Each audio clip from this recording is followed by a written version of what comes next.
Have you just tried to open up a game or program and something like this showed up? Well, that's called a missing DLL error and sucks, because it won't let you start up your program until we provide the missing DLL file. But don't throw your PC out the window yet, cause we have two ways of fixing it.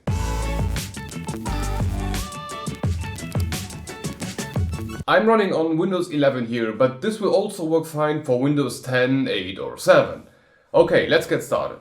Method number one is to install the DLL file ourselves.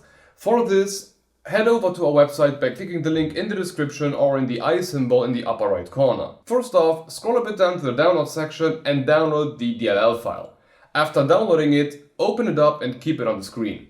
Now we need to open up our Explorer and head over to our main PC, then into the C drive and then into the Windows folder.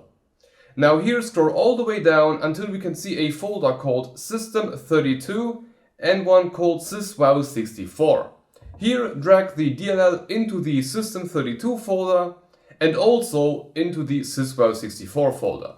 On a side note, if you're using a 32-bit Windows 10, 8 or 7, you are not going to have a syswow64 folder.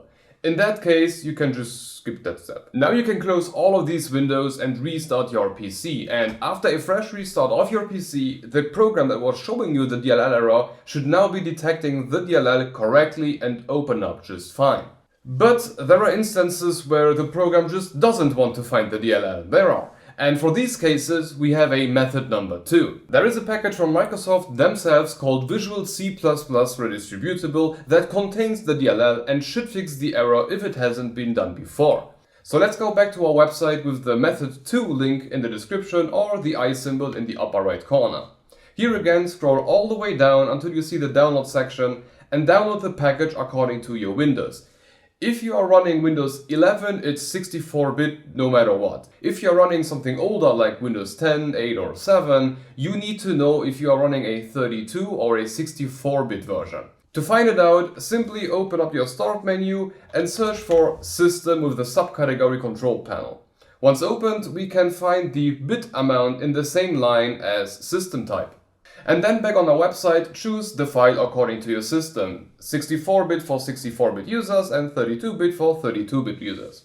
Once downloaded, open the installer, check the mark saying I agree, click on install and just wait until the installation is finished. Once everything is done, just like before, restart your PC and the program should start up just fine and you can do whatever you want it to do. Okay, I hope you got your problem resolved and you can now use whatever program you wanted to use.